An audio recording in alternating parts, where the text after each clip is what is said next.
चलिए स्टार्ट करते हैं। मार्जिनल कॉस्टिंग नया चैप्टर है और दी मोस्ट इम्पोर्टेंट है।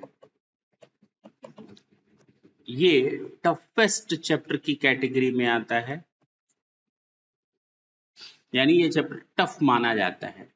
अच्छा जी, लेकिन अगर मैं बोलूं कि अगर आज का सेशन ढंग से समझ में आ गया आपको, तो ये आपके लिए सबसे इजीएस्ट चैप्टर की कैटेगरी में शामिल हो जाएगा और एंटरटेनमेंट के साथ शामिल होगा। किसके साथ?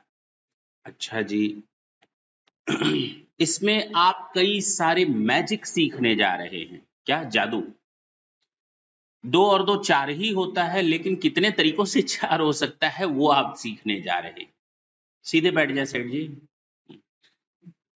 तो ये कितने तरीकों से 2 और 2 4 होता है वो सीखेंगे। प्रैक्टिकल लाइफ में जो डिसीजंस लेने होते हैं, किस तरह से डिसीजंस लेंगे वो सीखने जा रहे हैं। बेसिकली अब तक जो भी कॉस्ट में हम लोगों ने किया वो केवल कॉस्ट कैलकुलेशन से रिलेटेड था। We were using different methods to calculate cost, चाहे वो प्रोसेस कॉस्टिंग हो, कॉन्ट्रैक्ट कॉस्टिंग हो, जॉब वर्क हो, कॉस्ट शीट हो, whatever the case is, process costing हो। लेकिन मार्जिनल कॉस्टिंग ये आपका फर्स्ट ऐसा चैप्टर है जो अब आपके सोचने समझने के तरीके को चेंज करेगा। मार्जिनल कॉस्टिंग जो केवल और केवल आपको डिसीजन लेने में हेल्प आउट करेगा। सर कैसे करेगा? कुछ एग्जांपल दे सकते हैं? जरा देखिए, मैंने कहा कि मैंने एक सामान बनाया जिसकी वेरिएबल कॉस्ट 8 रुपए है और फिक्स कॉस्ट 5 रुपए है।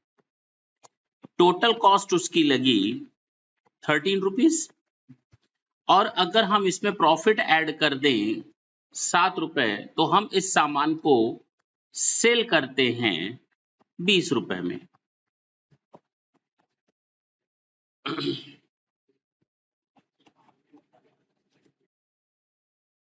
अब हमारे पास एक बंदा आता है, कहता है सर जी हमको इस सामान का आप 5000 यूनिट्स दे दीजिए। मैंने कहा ले लो। कहता है कितने में? मैंने कहा 20 रुपए में। कहता है नहीं, हमको 15 में चाहिए। हम दे दें? नहीं, 15 में दे दें उसको सामान। क्यों? क्योंकि हमारी टोटल कॉस्ट कितनी है और वो कितना देने को तैयार है, यानी still we will earn ₹2 per unit. In totality 2 रुपए के हिसाब से will be capable to earn 10,000 in totality. क्यों जाने दें ये 10,000, सेल कर देंगे। अगर वो कहता है नहीं सर जी हमको ये सामान 14 रुपए में चाहिए, तो क्या हम उसको बेच दें? कितना प्रॉफिट होगा? दे देंगे। थोड़ा और आगे चलते, अगर वो कहता है नहीं नहीं नहीं हमको 13 रुपए में चाहिए, तो हमारी कॉस्ट कितनी और वो दे कितना रहा है? क्या हमें कोई प्रॉफिट होगा? नो। वो कहता है नहीं नहीं नहीं, मेरे पास आता है, कहता है 12 रुपए में दे दो ना। अब आपने तो उसको 13 में ना कर दिया, मैं उसको 12 में कहूंगा ठीक है बेटा ले जा, क्या याद करेगा? मैं कहूंगा। कहता है नहीं नहीं नहीं हमको ना 10 रुपए में ये सामान दे दो। तो तुम लोग तो ना कर दोगे, लेकिन मैं कहूंगा बेटा ये सामान ले जा, तुझे क्या मालूम हम अभी भी कमा रहे हैं। वो जानता है बंदा सामने वाला total cost comes out to ₹13। वो जानता है कि टोटल कॉस्ट 13 ही रुपए आ रही है, लेकिन सामने वाला हमको 12 रुपए और 10 रुपए में दे रहा है। इसका मतलब वो 3 रुपए का नुकसान, हाँ या ना? यहाँ 1 रुपए का, यहाँ 3 रुपए का नुकसान अर्न कर रहा है। लेकिन मैंने कहा मैं अभी भी फायदा कमा रहा हूं। वो कहता है अच्छा तो एक काम करो, फायदा कमा रहे हो ना, 9 रुपए दे दो। तो मैंने कहा ले जाओ। तुम लोग ना कर दोगे, लेकिन मैं हाँ करूंगा। वो कहता है हमें 8 रुपए में दे दो। फिर सेठ जी वाला बैठ गए। मैं कहूंगा ले जाओ, मैं कहूंगा ले जाओ। मैं अभी भी प्रॉफिट कमा रहा हूं, सोचो। वो कहता है ना कि 7.5 रुपए, नहीं ठीक है 8 रुपए हो गया, अब ज्यादा नहीं, ठीक है ना। क्या हम प्रॉफिट कमा रहे हैं? वो करे हाँ, अभी तक तो करे थे ना। हाँ, प्रॉफिट कमा रहे हैं। ये सीखोगे तुम लोग यहां से। कहां से? अच्छा, और क्या सीखोगे? अगर आपको लगता है कि हमें इस बिजनेस से हर साल 50,000 रुपए कम से कम कमाने चाहिए, या हर दिन 50,000 कमाने चाहिए, या हर महीने 50,000 कमाने चाहिए, if you just want to take the decisions like that, कि उस 50,000 को अर्न करने के लिए हम कितने यूनिट्स का प्रोडक्शन करें, तो आप केवल इस पर्टिकुलर मार्जिनल कॉस्टिंग से ही ये डिसाइड कर सकते हैं। अगर आपको अपने बिजनेस में 0 प्रॉफिट अर्न करना है, कौन सा प्रॉफिट अर्न करना है, तो आपका प्रोडक्शन का लेवल और कैपेसिटी कितनी यूज होनी चाहिए, वो कौन सा चैप्टर आपको बताएगा। यानी if you just want to earn 0, you just want to know that at what capacity of production you will start to earn 0। हाँ या ना? क्योंकि अगर उसके नीचे प्रोडक्शन करेंगे you will be in loss, लेकिन उसके ऊपर प्रोडक्शन करेंगे you will be start to earn profit. हाँ या ना? ये कैसे पता चलेगा? केवल और केवल मार्जिनल कॉस्टिंग से। इसके अलावा भी कई तरह के डिसीजंस लोगे। बिजनेस को बंद कर दें कुछ दिन के लिए, या चलाए रहने दें, ऑर्डर नहीं आ रहे, कम आ रहे हैं, तो चलते हुए लॉस बर्दाश्त करें, या बंद करके कुछ दिन के लिए वो लॉस बर्दाश्त करें।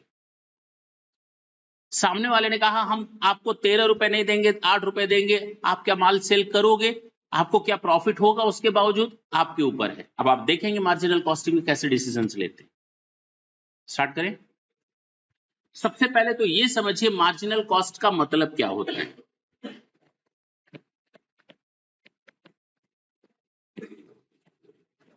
मार्जिनल का मतलब होता है सीमांत, हिंदी में कहते हैं। मार्जिनल कॉस्ट का क्या मतलब है, सुन लें। अगर हम 500 यूनिट्स 10,000 रुपए की कॉस्ट पर बना रहे हैं, कितनी यूनिट? 500 यूनिट्स 10,000 की कॉस्ट पर बना रहे हैं, तो 501 यूनिट के लिए हमारा जो खर्चा होगा वो होगा 10,100 रुपए। जैसे ही आप 500 यूनिट्स की कैपेसिटी को क्रॉस करेंगे, आपका खर्चा एक यूनिट का 10,100 होगा। 10,010 भी हो सकता है, 10,020 भी हो सकता है, मैंने 10,100 लिया केवल समझाने के लिए। तो मार्जिनल कॉस्ट एक यूनिट की कितनी आ गई? 100 रुपए।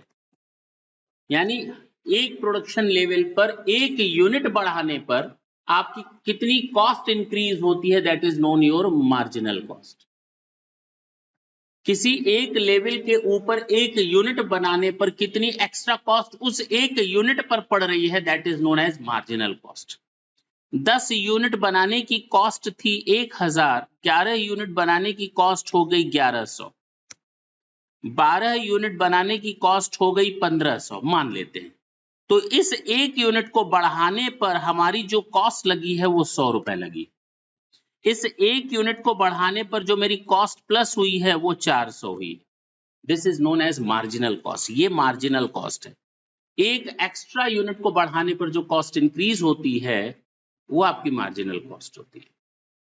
अब क्लियर हुआ?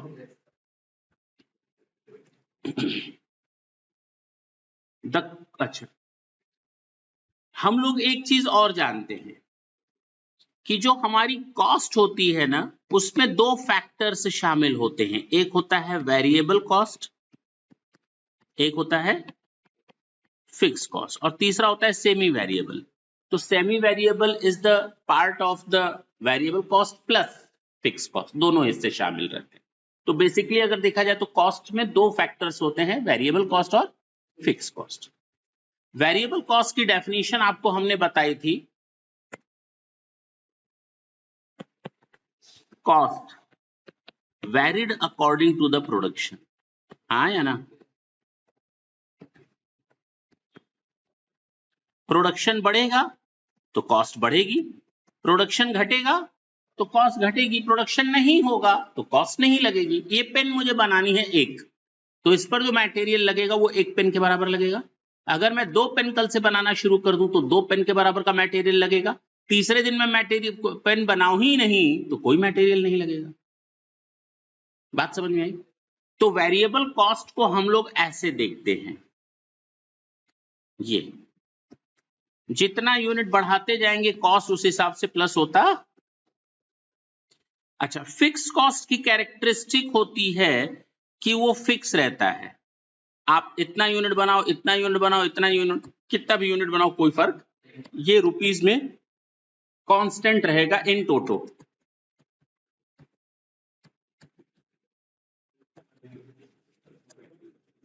हाँ या ना? और वेरिएबल कॉस्ट की कैरेक्टरिस्टिक बताई थी,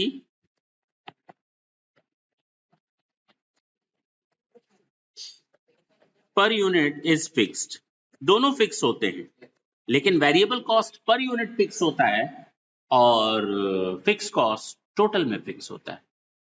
सर एग्जांपल बताइए।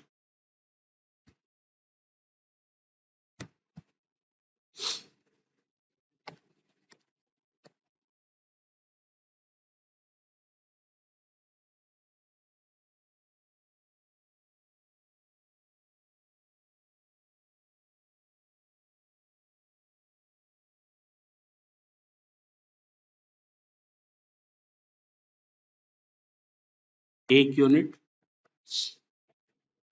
500 यूनिट्स, 1000, 3000, 5000। जरा देखिए,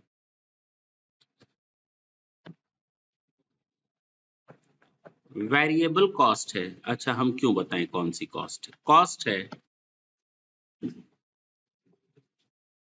500 यूनिट पर 10,000 लग रहा है, 1000 पर भी 10,000 लग रहा है, 3000 पर भी 10,000 लग रहा है, 5000 पे भी 10 लग रहा है। कॉस्ट पर यूनिट 500 पर कितना हो गया? 20 रुपए, बोलो ना, 10 रुपए, 3.33 और 2 रुपए। बताओ ये कौन सा नेचर है कॉस्ट का? क्या बोला? हाँ?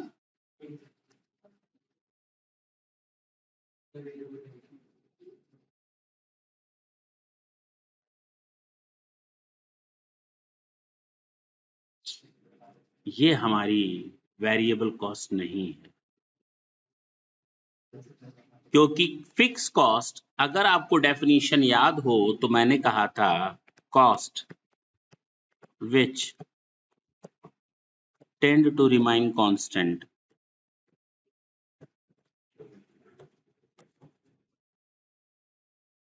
at all level of activities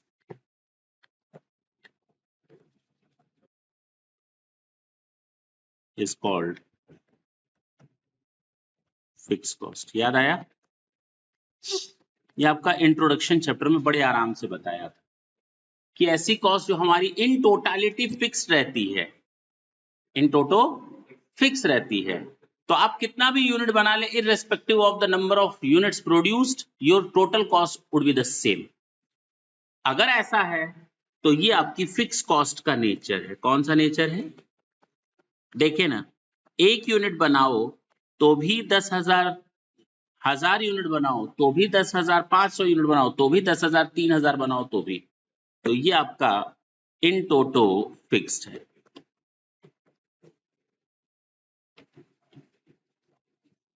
फिर आते हैं, अगर मैं कहूं कॉस्ट है आपका रुपीस में,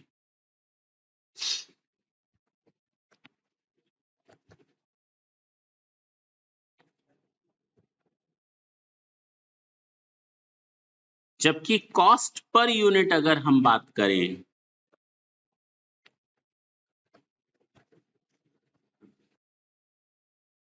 हाँ बताओ कौन सी कॉस्ट है ये?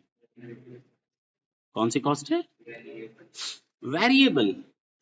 याद होगा मैंने ये कहा अभी थोड़ी देर पहले कि जहां पर यूनिट फिक्स्ड हो जाए वो हमारी वेरिएबल कॉस्ट होती है। क्या होती है? हाँ या ना? तो देखो ना, पर यूनिट फिक्स्ड है, टोटल में चेंज हो रही है। और अभी चार्ट में देखो तो टोटल में चेंज हो रही थी ना, एक पर इतना, दो पर बढ़ता जा रहा था according to the units produce. लेकिन पर यूनिट उतना ही रहेगा, एक यूनिट पर 2 रुपए, दूसरे यूनिट पर भी 2 रुपए, तीसरे यूनिट पर भी 2 रुपए, फोर्थ यूनिट पर भी 2 रुपए, वो फिक्स रहेगा। This is known as variable cost. ये हमारा वेरिएबल कॉस्ट है।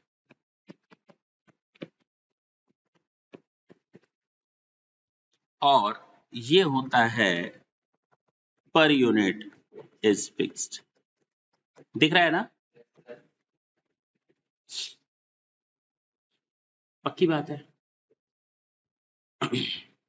मैंने कहा कॉस्ट की बात करते हैं टोटल में।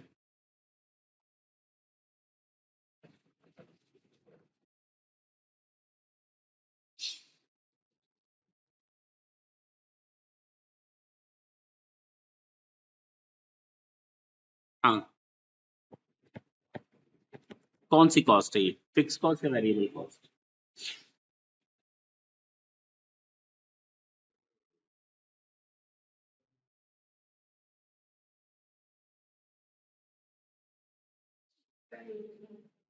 ना तो टोटल में फिक्स है, not a fixed cost, not fixed in toto, so not a fixed cost.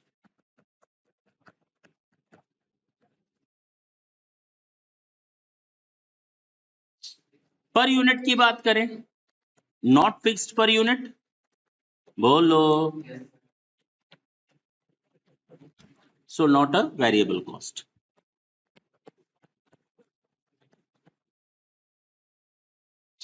तो जो कोई कॉस्ट फिक्स और वेरिएबल दोनों नहीं होती, it means it's a semi variable cost. याद आया? बेसिक जो चैप्टर नंबर 1 था उसमें भी ये पढ़ाया था, सेमी वेरिएबल कॉस्ट। इसका एक दूसरा नाम भी होता है स्टेप फिक्स कॉस्ट।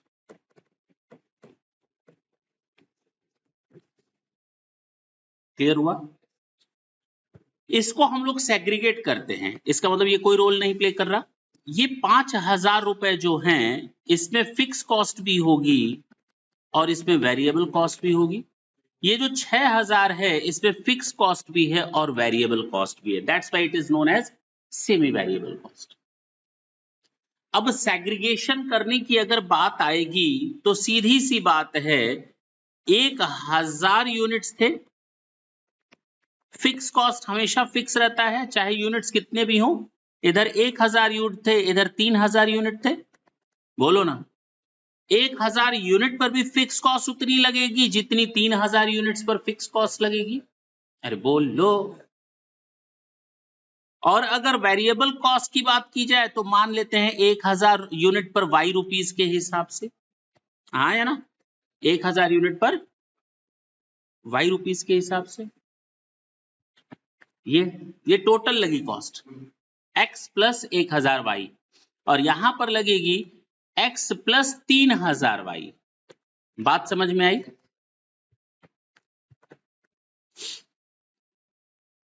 ये दोनों मिलाकर 3,000 रुपए, 5,000 रुपए लगे। कितने लगे? दिख रहा है ना ये 5,000? फिक्स कॉस्ट और वेरिएबल कॉस्ट मिला दो तो 5,000, और ये दोनों मिलाकर कितने लगे?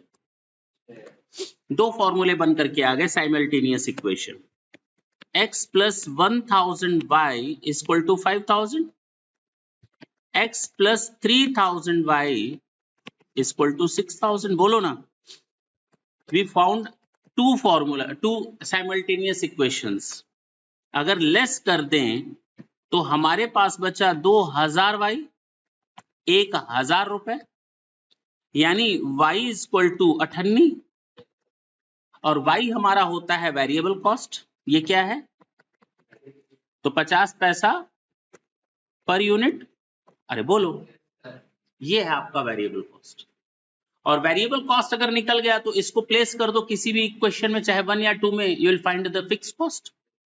अगर इसको हम प्लेस करते हैं x प्लस 3000 y की जगह हम लिख दें 98 इक्वल टू 6000, अरे बोलो ना, तो x इक्वल टू 6000 माइनस 1500, तो x equal to 4500, this is your fix cost. क्या है ये, क्या है ये? अब जरा प्रूफ करके देखते हैं कि 3000, ये कितने यूनिट्स थे? 1000 यूनिट और 3000 यूनिट, 1000 यूनिट और 3000 यूनिट। वेरिएबल कॉस्ट कितनी थी? 98। तो जरा देखो 500 इधर लग गया और 1500 इधर लग गया। फिक्स कॉस्ट कितना आया था? 4500, और इधर कितना आया था? ये तो सेम रहता है। टोटल कितना लग गया और इधर कितना आ गया? तो इधर लगा 5000 रुपए, इधर लगा 6000 रुपए। दिख रहा होगा तुम लोग को, नहीं समझ में आई बात? इतना टिटिम्मा क्यों पाला आपने? इसका तो बहुत सीधा साधा जवाब था, और वो जवाब था कि जो कोई भी कॉस्ट बढ़ती या घटती है, that is only and only due to your variable cost. Fix cost का तो कोई रोल होता ही नहीं है। इसका मतलब ये हुआ कि 5000 से 6000 अगर कॉस्ट बढ़ी है तो कितने रुपए की कॉस्ट बढ़ गई? सर 1000 रुपए से कॉस्ट बढ़ गई। अच्छा, कितने यूनिट्स बढ़ गए आपके? सर 2000 यूनिट्स बढ़ गए। कितने यूनिट्स प्लस हो गए? तो 2000 यूनिट्स बढ़ने से 1000 रुपए की कॉस्ट बढ़ी, यानी एक यूनिट बढ़ने से 98 की कॉस्ट बढ़ गई। Answer is with you. तो हम सीधे सीधे कह सकते थे variable cost is equal to changes in cost divided by changes in units. हाँ या ना? बोलो। और यही फॉर्मूला जानते हो तुम लोगों ने यहां से भी निकाला था, ये y is equal to 1000 divided by 2000। हाँ या ना? तो 1000 जो था वो था चेंजेस इन कॉस्ट। क्यों नहीं? चेंजेस इन कॉस्ट, बिल्कुल ठीक है।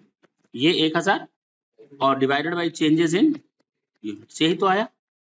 सेम वही फॉर्मूला यहां से डायरेक्ट हम लोगों ने ड्रॉ कर लिया, कोई फर्क नहीं पड़ा, जैसे करना हो वैसे करो।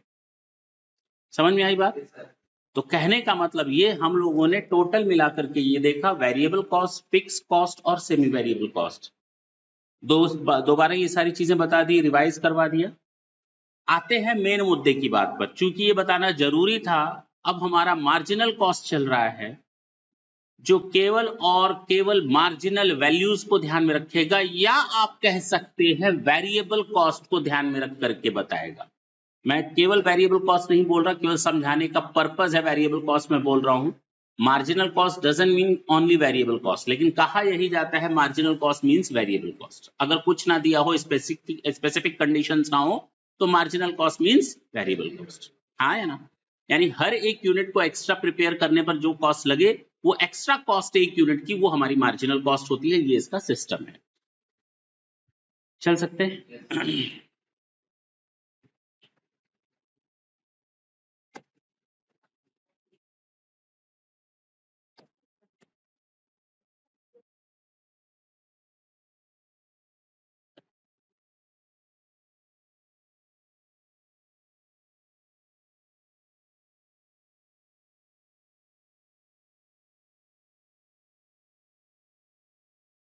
इत्मीनान से देखेंगे, मजा आने वाला है। एक यूनिट है, सेल प्राइस एक यूनिट का 100 रुपए, माइनस कर दिया हमने वेरिएबल कॉस्ट 60 रुपए,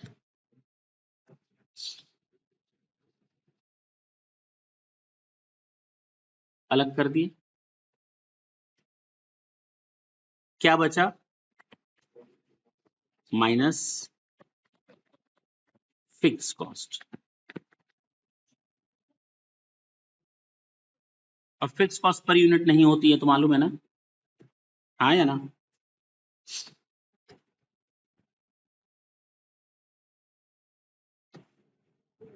ये है प्रॉफिट। बिल्कुल इत्मीनान से, अगर ये चार्ट समझ में आ गया समझ लो चैप्टर खत्म है। और आने वाले 5-6 क्लासेस हम लोग केवल इसी चार्ट पर डिस्कशन करेंगे। कोई एक फॉर्मूला रटना नहीं है, कम से कम 50 फॉर्मूले हैं, 25-30 फॉर्मूले हैं। रटना चाहते हो तो कहो लिस्ट बना दे, रट लो, या चाहते हो फॉर्मूला हम खुद बना लें, ड्राइव कर लें, और कहीं टेंशन ना आए इस चैप्टर पे, जैसा क्वेश्चन तुरंत वैसा आंसर निकल जाए। और केवल यहीं तक सपोर्ट नहीं करेगा, पूरे सीए फाइनल तक, सीए फाइनल, सीएमए फाइनल, जो कुछ भी है डिसीजन मेकिंग का process cost and management accounting में, सब इसी से ही होता है, बेस यही है। अच्छा, मैंने कहा, मैंने 1000 यूनिट की बात की, मैंने 3000 यूनिट्स की बात की, 4000 यूनिट्स की, चलो छोड़ देते हैं 4000, ये तुम लोग बताओगे। 1000 यूनिट पर 100 रुपए के हिसाब से कितना हो जाएगा? 1 लाख। और 1000 यूनिट पर 60 रुपए के हिसाब से कितना होगा? कितना आया? हमारी जो फिक्स कॉस्ट है ना वो है 30,000। कितना? तो बचा कितना प्रॉफिट? अगर मैं कहूं 1000 यूनिट पर आपने कमाया 10,000, तो 20,000 कमाने के लिए कितनी यूनिट्स बनानी पड़ेंगी? अरे बोल लो। 1000 यूनिट पर 10,000 कमाया तो 20,000 रुपए कमाने के लिए कितनी यूनिट्स बनानी पड़ेंगी? 2,000। इसमें कुछ दिक्कत है क्या? अगर मैं कहूं 1000 यूनिट पर आपने 10,000 कमाया तो 5,000 कमाने के लिए कितनी यूनिट्स की जरूरत पड़ेगी? 500। यही तो बोलोगे ना। अब देखो कितनी घटिया सोच है तुम लोगों की। बोलूं मैं?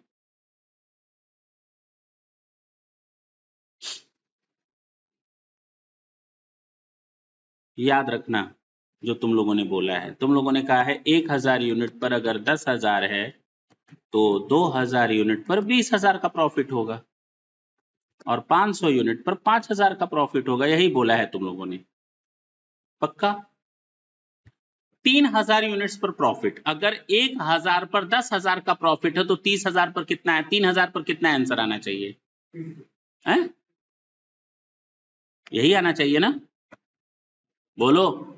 अब देखो कमाल, कैसे ये गलत साबित होता है। 3000 का 100 से मल्टीप्लाई करो, कितना आएगा? 3000 पर 60 से मल्टीप्लाई करो, बचा कितना? फिक्स कॉस्ट हमेशा उतना ही रहता है। कितना आंसर आ गया? उड़ी बाबा, ये क्या हो गया? सोचा था क्या, क्या हो गया? सोचा था 30,000 कमाएंगे, लेकिन ये क्या, हमने तो 90,000 कमा लिए। सामने है, क्योंकि फिक्स कॉस्ट इज फिक्स्ड, ये हमेशा फिक्स रहता है। रेंट नहीं बढ़ने वाला आपका, रेंट नहीं बढ़ेगा। आप प्रोडक्शन 1000 से 3000 कर दो, मकान मालिक रेंट थोड़ी बढ़ाएगा।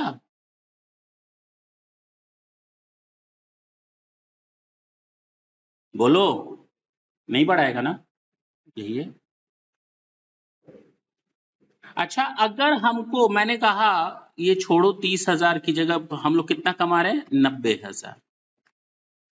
अगर मैं कहूं, सुन लो, चलो 500 यूनिट्स पर बताओ कितना फायदा होगा? मैं कहूंगा 10,000 का नुकसान होगा। अब देखो मैंने कितनी झटपट बता दिया, मैंने कुछ किया ही नहीं। 10,000 का करके देख लिया जाए।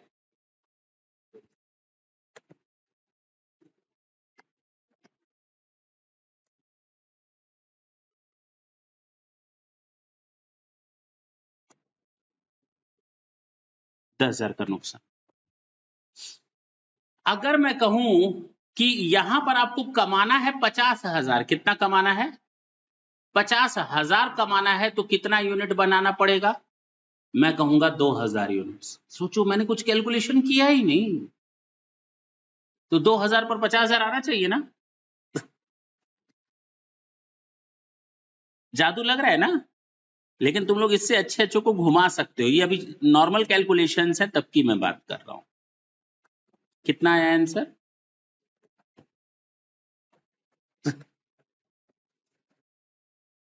सोचो ना, उंगलियों पर आंसर्स आ रहे हैं और इसके लिए लोग फॉर्मूला रटते हैं भाई। ये चार्ट नहीं तैयार करते, उनके दिमाग में केवल फॉर्मूला होता है। ये नहीं कोई बताएगा ये इस तरह से है, कितनी सिंपल चीज। अब सारे फॉर्मूले तुम लोग इसी से ड्रॉ कर। सर ये आया कैसे आपके पास? मैं कहूं अगर 15,000 यूनिट्स बनाओगे तो कितना फायदा कमाओगे, अब तुम लोग कैलकुलेशन करोगे और मैं बता दूं सीधे सीधे 4×5=70 कितना आएगा? 5,70,000। देखा जाए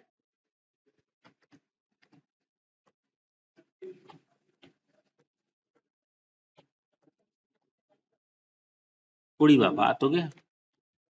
नहीं समझे? कैसे हो रहा है ये, जानते हो क्यों? हमें मालूम है भाई, अब इतना कुछ करने के बाद इतना तो दिमाग खुल ही गया कि फिक्स कॉस्ट फिक्स रखनी है। फिक्स कॉस्ट उसमें चेंजेस नहीं आने, जो भी चेंजेस आने हैं। और वेरिएबल में जब भी चेंज आएगा जरा ढंग से मैजिक देखना। 1 यूनिट पर 100 रुपए, तो 1 यूनिट पर 1 यूनिट पर 1 यूनिट पर सब में आ रहा होगा। डिवाइड करो, 1 lakh divided by 1,100, 3 lakh divided by 3,100, 50,000 divided by 500 और 2 लाख डिवाइडेड बाई 2,100। अगर वेरिएबल कॉस्ट की बात करें, अरे ये तो सब में बराबर आ रहे हैं क्योंकि variable cost per unit fix होती है। इसका मतलब ये हुआ, ये जब भी आएगा पर यूनिट 40 आएगा। नहीं समझे? ये 40 रुपए पर यूनिट आ गया, तो अगर मैंने कहा 5,000, तो 5,000 अगर मैंने दिमाग में रख लिया यूनिट, तो 40 रुपए के हिसाब से यहां कितना आ जाएगा? काहे के लिए ये टिटिम्मा पालें बीच का? और सीधे माइनस कर दो 30,000, आंसर आपके सामने आ जाएगा 1,70,000। क्या दिक्कत है? हमें मेरे दिमाग में मालूम है 40, तो 5,000 इंटू 40 2 लाख, 2 लाख माइनस 30,000 आ गया आंसर 170। क्या दिक्कत है भाई? कौन सा हम मैजिक कर रहे थे? अभी 2 मिनट पहले तो तुम लोग शॉक्ड थे कैसे आ रहा है। अब अच्छा यही था यार फालतू में, तो वही तो सीक्रेट्स रिवील हो गए। नहीं समझे? अच्छा अब देखो इससे और क्या क्या कर सकते हो। अगर मैं कहूं कि हमें जीरो प्रॉफिट अर्न करना है, क्या करना है?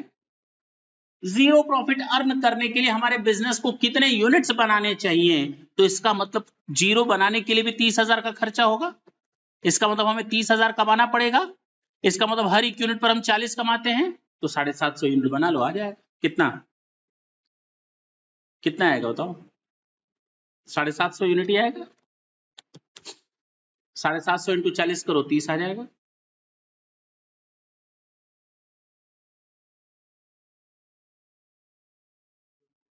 आ गया आंसर। टोटल में निकालना चाहते हो तो ये 75,000 हो जाएगा, बोलो ना। ये 45,000 हो जाएगा। आ गया 30,000 में से 30,000 जीरो, कितना आसानी से निकल गया। इसको हम कहते हैं बीईपी पॉइंट। कौन सा पॉइंट? Break even point. अब इसके लिए अलग फॉर्मूला होता है बुक में, अब उसको रट्टा मारो। काहे के लिए रट्टा मारेंगे? क्यों रट्टा मारेंगे? हमसे कहता है नहीं नहीं आप ना 1 लाख रुपए कमाना चाहते हो। कितना कमाना चाहते हो? तो बताओ कितना यूनिट्स हम बनाएं। अरे अब क्या दिक्कत है, 1 लाख कमाना चाहते हो, 30,000 तो खर्च होगा ही होगा। यानी हमें टोटल ये वैल्यू 1,30,000 चाहिए जो पर यूनिट पर 40 रुपए के हिसाब से है, तो 3250 आ जाएगा। देखो आ रहा है 1,30,000 डिवाइडेड बाई 40। हमारा कैलकुलेशन वैसे थोड़ा फास्ट ही है, ठीक है ना? नहीं समझ में आई बात? इसको हम लोग कहते हैं profit at a production at a desired profit. Production at a desired profit. अब इसके लिए अलग से फॉर्मूला, काहे के लिए अलग से फॉर्मूला? हमको तो कोई फॉर्मूला रखना ही नहीं कि अगर आपका डिजायर्ड प्रॉफिट 1 लाख है तो आपको कितना यूनिट्स बनाना पड़ेगा, पता चल जाएगा। हमसे कोई कहता है चलो चलो ये बताओ 5 लाख की सेल पर कितना प्रॉफिट कमा लोगे? 5 लाख की सेल पर 170।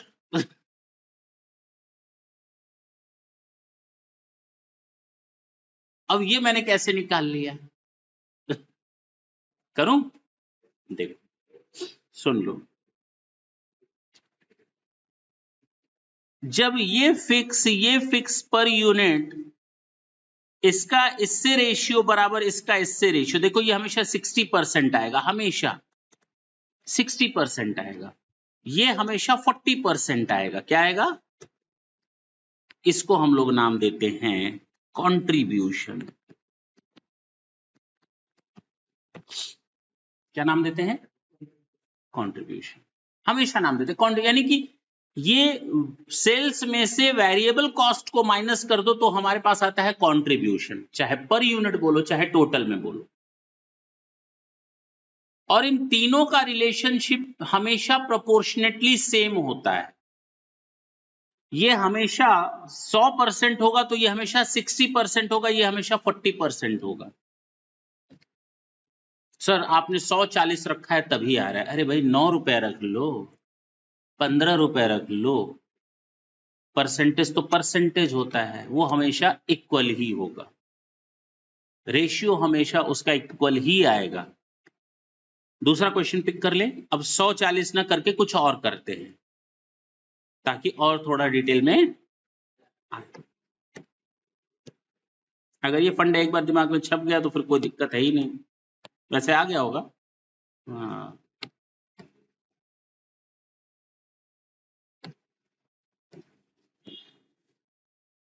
चलिए, आपके कहने पर हमने यहां रखा सेल, 20 रुपए रख लें। वेरिएबल कॉस्ट 8 रुपए रख लें या कितना रखें? 15 रुपए रख दें।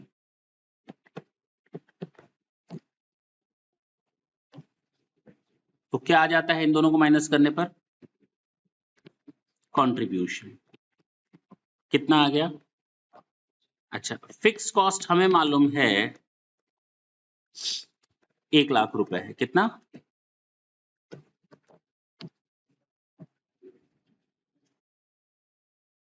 तो प्रॉफिट आ जाएगा। फिक्स कॉस्ट हमेशा टोटल में फिक्स होता है, तो चाहे कोई भी हो लेवल हमेशा कितना रहेगा?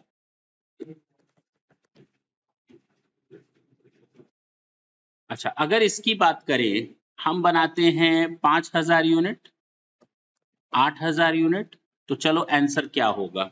अब क्या बताने की जरूरत है सर, 5000 पर ये 25,000 होगा, नुकसान हो जाएगा 75,000।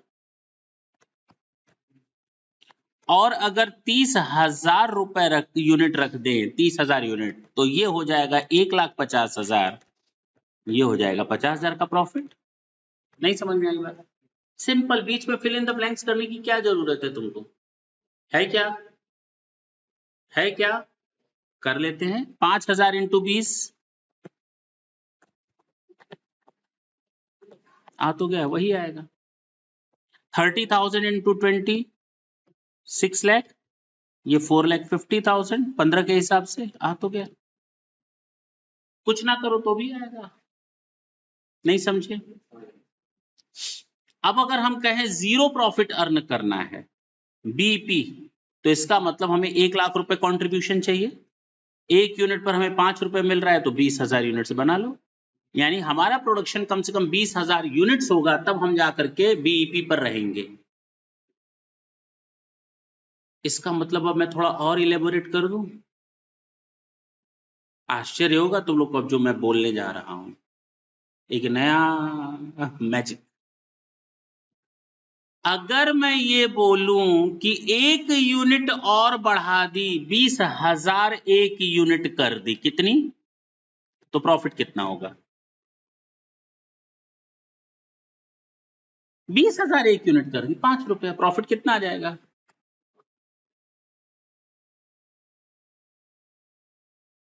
सुन लो मेरी बात, ढंग से सुन लो जो समझाने जा रहे हैं। 20,000 1 यूनिट कर दी तो प्रॉफिट कितना आएगा?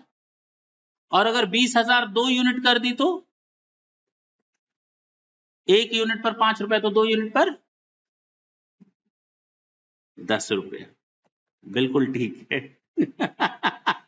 अब जरा प्रूफ करके दिखाए।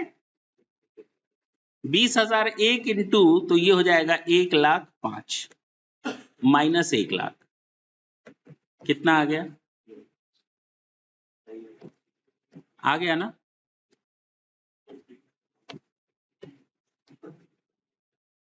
अजीब है नहीं? पहले कहता है ऐसे, नहीं अब कहता है ऐसे। अच्छा, यहां आ जाएगा 1,10,000 रुपए माइनस 1,00,000 रुपए, कितना आ गया? पहले क्यों नहीं आ रहा था? मैं बोल रहा हूं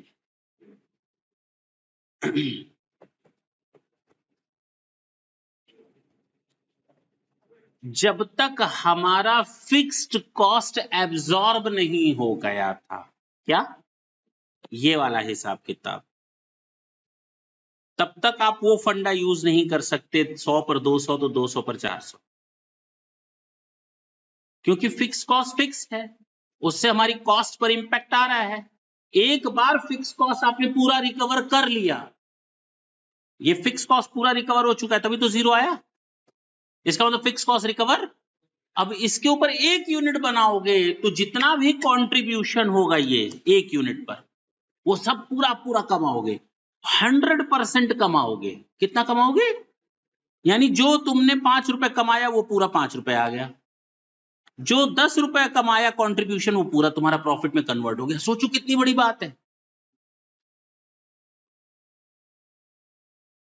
अरे बोलो ना। यानी कि हर एक यूनिट को अब बढ़ाने पर, बीईपी के बाद हर एक यूनिट को बढ़ाने पर आपकी फिक्स कॉस्ट जीरो हो चुकी है, तो आप जितना भी प्रॉफिट कमाएंगे वो पूरा का पूरा कंट्रीब्यूशन ही होगा। अगर 1,000 यूनिट और बढ़ा दो, अगर हमसे कहे 20,000 यूनिट पर हमारा प्रॉफिट जीरो है, तो बताओ 21,000 पर कितना कमाएंगे? तो 1,000 बढ़ गया तो 5 रुपए के हिसाब से 5,000 लिख दो, 5,000 रुपए आंसर। अरे कितना आसान है भाई, नहीं समझे? क्योंकि पूरा का पूरा कंट्रीब्यूशन ही हम कमा रहे हैं। क्या कमा रहे हैं? और नाम देखो कितना बढ़िया रखा गया है, कंट्रीब्यूशन, अंशदान। कंट्रीब्यूशन क्या नहीं, कंट्रीब्यूशन का मतलब जो कंट्रीब्यूट कर रहा हो प्रॉफिट को बढ़ाने में।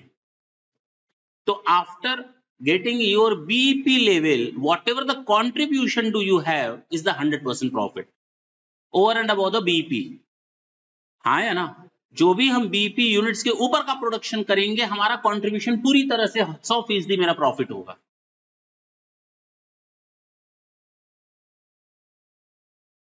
समझ में आई बात? इसीलिए इसका नाम रखा गया कंट्रीब्यूशन। कंट्रीब्यूशन मतलब कि ये आपकी प्रॉफिट में पूरा पूरा हिस्सा दे रहा है। अगर हम 10,000 रुपए कमाना चाह रहे हैं, 5 रुपए का कंट्रीब्यूशन है, तो इसका मतलब 1 यूनिट बनाओगे 5 रुपए कमा लोगे, दूसरी यूनिट कमाओगे 5 रुपए कमा लोगे, तीसरी यूनिट बनाओगे 5 रुपए कमा लोगे। तो 10,000 यूनिट बनाने के लिए 200 यूनिट बना लो, 10,000 कमा लिए। 2,000 तो 2,000 यूनिट 5 रुपए के हिसाब से 10,000 हो जाएगा, यानी हर एक यूनिट 5 रुपए का कंट्रीब्यूशन आपको दे रही है। अब समझ में आई बात? अब जरा थोड़ा फॉर्मूला देख लिया जाए।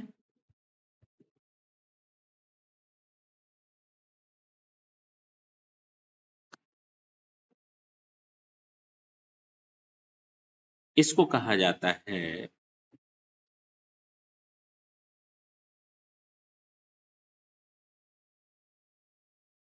सेल्स में से वेरिएबल कॉस्ट अगर माइनस हो जाए तो आ जाता है क्या? कंट्रीब्यूशन। और अगर कंट्रीब्यूशन में से फिक्स कॉस्ट माइनस कर दिया जाए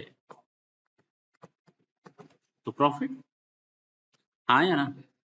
तो अगर मैं बोलूं sales equal to variable cost plus fix cost plus profit, ये भी है नहीं? अच्छा, अगर हम बीईपी की बात करते हैं तो हमारा प्रॉफिट हमेशा क्या हो जाता है? तो हमें क्या अर्न करना पड़ता है? वेरिएबल कॉस्ट प्लस, बोलो ना। और हमें अच्छी तरह मालूम है कि अगर सेल्स में से वेरिएबल कॉस्ट माइनस कर दें तो ये आ जाता है, तो बचेगा क्या? तो contribution equal to fix cost. अरे बोलो ना, कंट्रीब्यूशन इक्वल टू, अगर आप प्रॉफिट जीरो रखना चाहते हैं तो contribution is equal to fix cost. अगर प्रॉफिट जीरो रखना चाहते हैं तो अगर प्रॉफिट जीरो रखना चाहते हैं तो कंट्रीब्यूशन इज इक्वल टू, नहीं समझ में आएगा?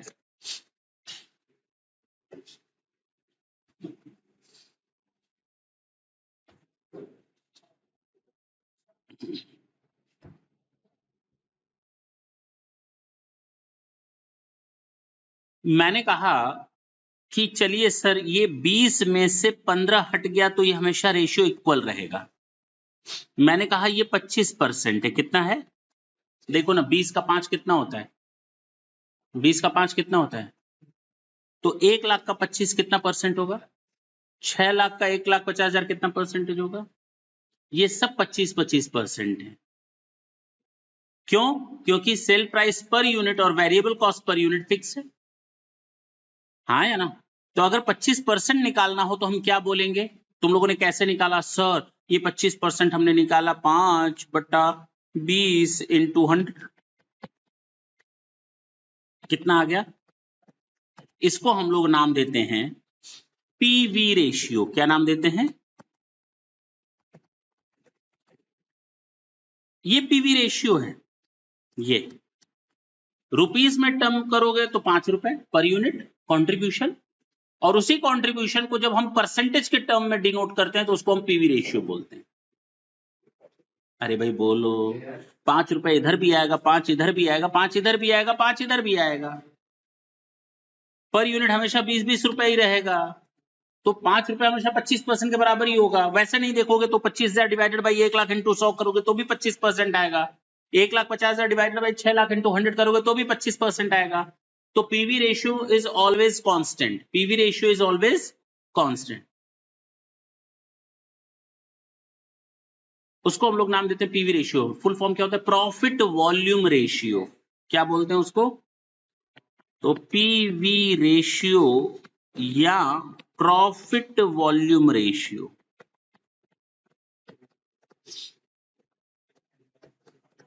Is equal to contribution upon sale into 100। अरे बोलो ना।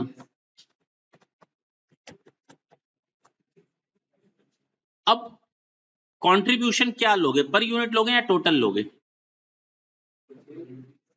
कुछ भी ले लो, तो दोनों में से जो लेना हो, contribution per unit divided by sales per unit into 100 वही आएगा। Contribution in total of 5000 unit divided by sales of 5000 unit into 100 कर लो तो भी आ जाएगा। हमेशा सब पर वही इक्वल आएगा। क्या दिक्कत है भाई? अभी तो बताया। हाँ या ना? तो कंट्रीब्यूशन अपॉन सेल्स इनटू 100 किसी भी यूनिट्स का लोगे you will find the same answer.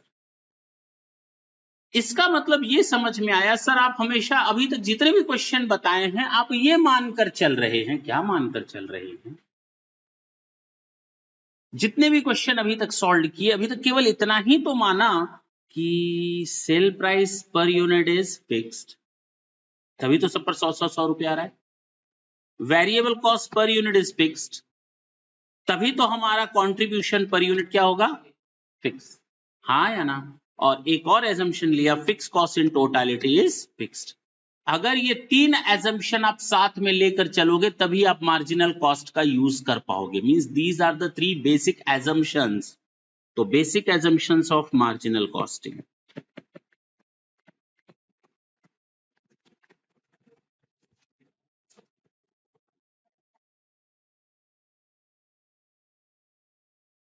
क्या क्या है? पहला, sale price per unit is fixed. दूसरा, variable cost per unit is fixed. Fixed cost in toto is fixed.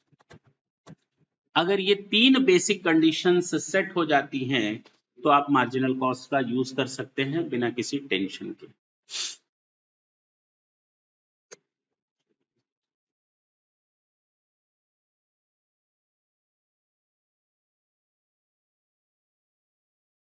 नहीं समझ में आया?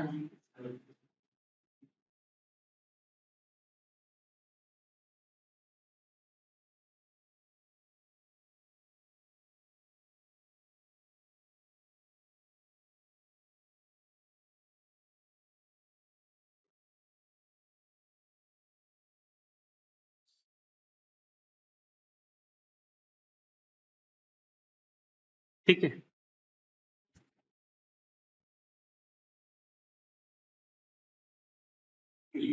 क्वेश्चन नंबर 1, केवल हम हिंट दे रहे हैं, देखो हम लोगों ने क्या क्या किया है, ये समझाने का हम कोशिश कर रहे हैं कि देखो कैसे सॉल्व होता है। कंट्रीब्यूशन है 3 रुपए, सेल्स है 15 रुपए। अरे सेल्स है 15, कंट्रीब्यूशन है 3, तो बीच में क्या फंस गया? आ गया। हमसे पूछता है पीवी रेशियो निकालो, तो पीवी रेशियो किसके बीच में निकलता है?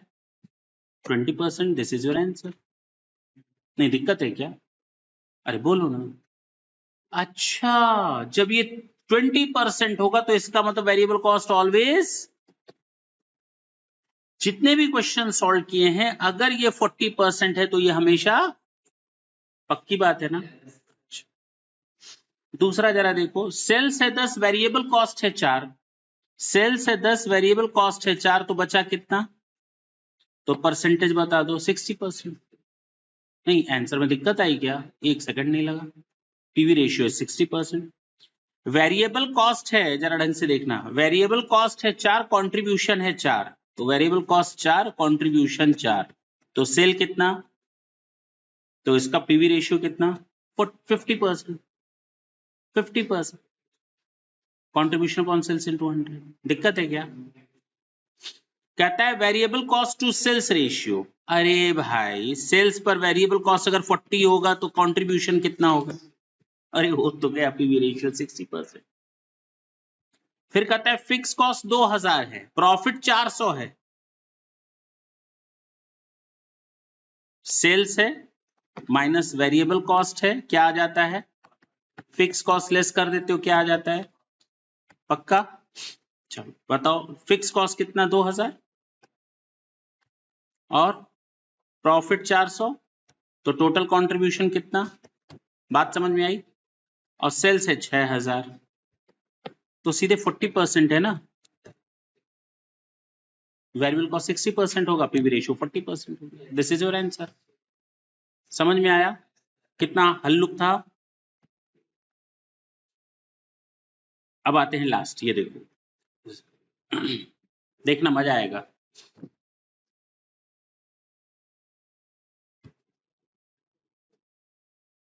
ये क्वेश्चन कर रहे हैं 2014 और 2015। Sales minus variable cost is equal to contribution minus fix cost is equal to profit. 450 per 60,000, 450 पर, और 510 पर 75,000, यही तो है। अब कैसे करोगे? बीच का सब गायब है। मैं बोलूं? सारा किया धारा बर्बाद कर देते हो। ये तो मालूम है ना, जितना यहां पर फिक्स कॉस्ट होगा तो इसका मतलब इन दोनों में चेंजेस अगर देखा जाए तो ये हमेशा 0 होगा। दोनों में फिक्स कॉस्ट सेम रहेगा। सेल्स बढ़ी कितनी? 60,000। प्रॉफिट कितना बढ़ गया? तो इसका मतलब कंट्रीब्यूशन जितना होता है वो पूरा पूरा आ जाता है। यही तो बताया थोड़ी देर पहले कि एक बार अगर आपने फिक्स कॉस्ट रिकवर कर ली, उसके ऊपर का जितना कंट्रीब्यूशन होगा वो 100% कन्वर्ट हो जाता है प्रॉफिट में। तो ये कितना आ गया? और हमने कहा इनका रेशियो हमेशा सेम रहता है, यही तो बोला, इसमें कोई चेंजेस नहीं होता। 25% आंसर आ गया। देखो ना, 60,000 का 15,000 कितना? बोलो, सिंपल नहीं है? इसको कहा गया पीवी रेशियो। एक और जरा ढंग से देखो, पीवी रेशियो हम लोगों ने देखा formula, contribution upon sales into 100। तो हम कह सकते हैं changes in profit upon changes in sales. Sir profit क्यों लिख रहे हैं? अरे जब चेंज की बात करेंगे तो फिक्स कॉस्ट पूरा का पूरा बराबर हो जाता है, तो उसको चेंज इन प्रॉफिट बोलो या चेंज इन कंट्रीब्यूशन बोलो, बात एक ही है। ये सब बुक्स में फॉर्मूला दिए हैं, रटने पड़ते हैं, कोई रटने की जरूरत नहीं है। जो चेंजेस इन, देखो इधर, जो चेंजेस इन प्रॉफिट है वही तो चेंजेस इन कंट्रीब्यूशन है, बस। समझ में आया? कोई दिक्कत इसमें? हम थ्योरी पढ़ा दें अब बोर लगेगा। The cost that vary with the decision should only be included in decision analysis, ठीक है? For many decisions that involve relatively small variation from existing practice, relatively limited period of time, fixed costs are not relevant to the decision. हम लोगों ने ये देख लिया कि जो भी डिसीजन ले रहे हैं फिक्स कॉस्ट को किनारे करके ले रहे हैं, क्योंकि फिक्स कॉस्ट कभी भी डिसीजन मेकिंग में इंपॉर्टेंट रोल प्ले नहीं करता।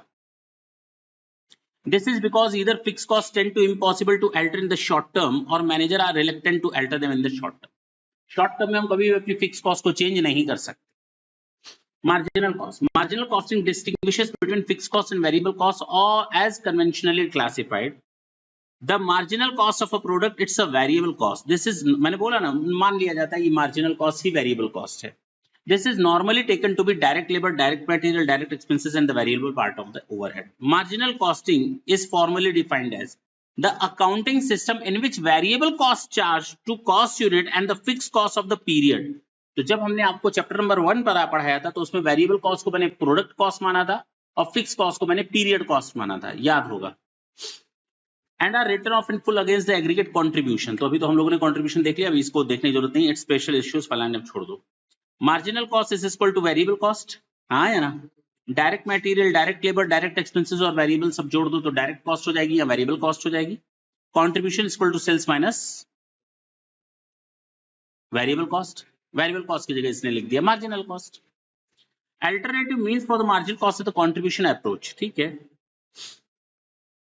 Marginal cost means the cost of the marginal और लास्ट यूनिट प्रोड्यूस।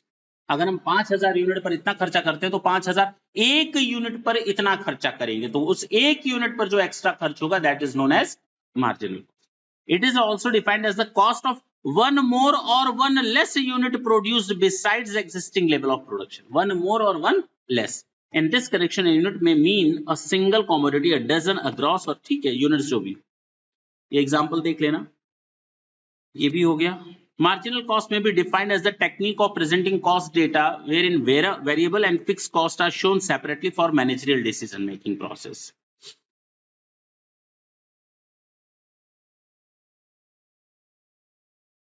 ठीक, चलें क्वेश्चन नंबर 2 देख लें, बोलो।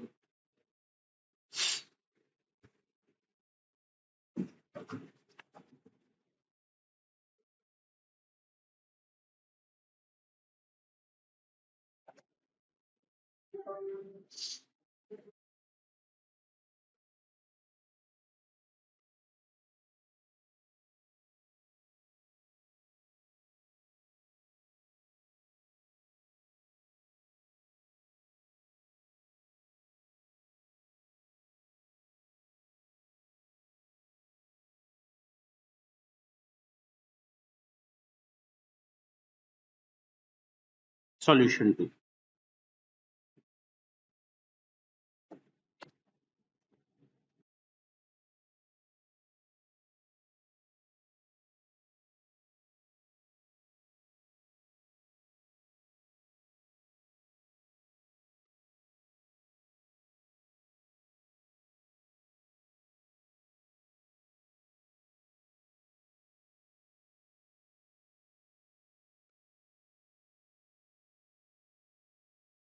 चलो। कहता है सेलिंग प्राइस 10 और वेरिएबल कॉस्ट 4 है। सेलिंग प्राइस 10, वेरिएबल कॉस्ट 4, तो ये क्या निकल आता है?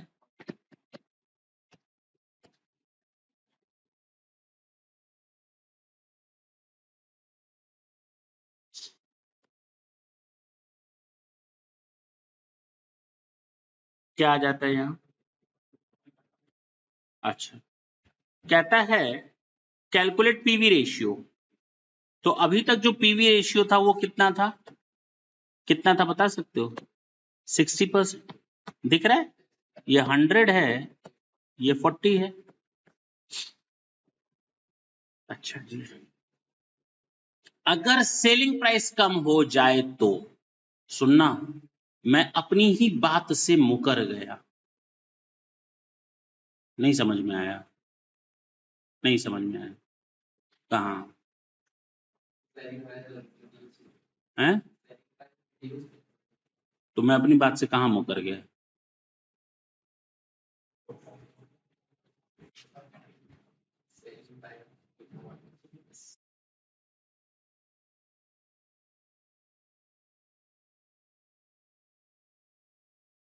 और मैंने 3 लाइनें अभी लिखवाई थी, कहाँ लिखवा दी? ये cell price per unit is fixed, जबकि अब मैं कह रहा हूं रिड्यूस हो रहा है।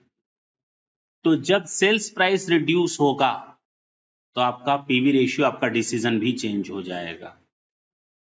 जब आपका वेरिएबल कॉस्ट चेंज होगा तो आपका डिसीजन चेंज हो जाएगा। यानी हम जो नॉर्मली डिसीजन लेते हैं, एक पीवी रेशियो या एक सेल प्राइस या एक वेरिएबल कॉस्ट को सेम मानते हुए चलते हैं, फिक्स कॉस्ट को सेम मानते हुए सारे डिसीजन लेते हैं। अगर किसी एक फैक्टर में चेंज आया तो आपके डिसीजंस भी उसी हिसाब से चेंज हो। अब समझ में आई बात? तो इसलिए मैंने कहा मैं अपनी बात से पलट रहा हूं। तो क्वेश्चन में कह रहा है 20% सेल्स प्राइस क्या हो गई? रिड्यूस हो गई। तो ये कितना हो गया होगा? 8। तो अब नया पीवी रेशियो, सेल प्राइस कम होने का मतलब वेरिएबल कॉस्ट भी क्या हुई होगी? हम अपना ये सामान जितने में खरीदेंगे खरीदेंगे, हम बेचेंगे कम पे, तो क्या हमको जो ये सामान बेचा था वो भी कम कर देगा क्या? उससे क्या लेना देना भाई? तो हम खरीदेंगे तो 4 रुपए में ही। तो अब कितना परसेंट हो गया? Now the new PV ratio is 50%। अच्छा, इफ सेलिंग प्राइस 20% से इंक्रीज हो जाए तो 10 की जगह कितना हो गया? तो ये 4 की जगह 4, ये 8, कितना हो गया? 66.67। देखो,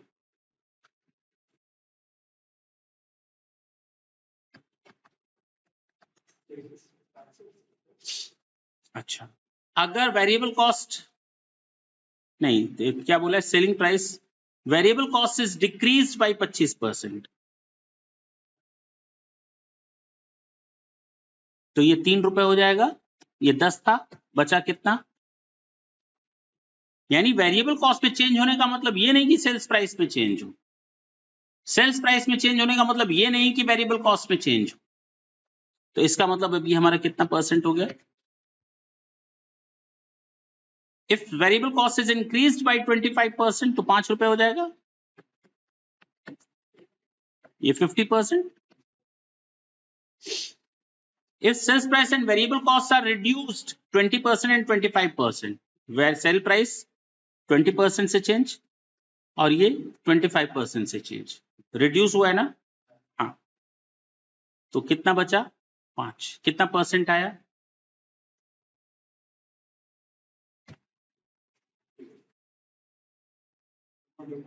हाँ, अच्छा, अगर सेलिंग प्राइस और वेरिएबल कॉस्ट दोनों 20-25% से बढ़ रहे हो तो ये 12 रुपए हो जाएगा, ये 5 रुपए हो जाएगा, ये 7 रुपए आ गया। बताओ कितना परसेंट हुआ?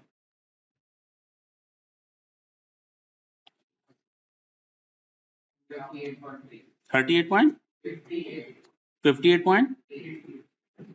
This is your answer. सारे पीवी रेशियो निकल गए। क्या दिक्कत थी इसमें? तो तुम लोग ये क्वेश्चन नंबर 1, क्वेश्चन नंबर 2 करके आओगे पक्का। ये वेरिएबल, ये मार्जिनल कॉस्ट का पूरा सिस्टम है, ये याद रखना। ये पूरा का पूरा मार्जिनल कॉस्ट का बेस है। अगर इसको तैयार रखोगे तो कोई अब दिक्कत नहीं आएगी। हाँ, थोड़ा माइंड सेट करके जरूर आना, एक बार इन क्वेश्चंस को कॉपी में जरूर लगाना, क्योंकि यहाँ देखने पर तो लगता है कि सारी चीजें आ रही हैं, लेकिन ऐसा पॉसिबल नहीं है कि घर जाकर सारी चीजें दिमाग में रहें। तो एक बार जरूर लिख लेना, क्योंकि अब हमारे इंपॉर्टेंट क्वेश्चंस चलेंगे। थोड़ा टाइम लेगा, ये चैप्टर खत्म होने में 5-6 दिन लेगा। ठीक है, थैंक यू बच्चों।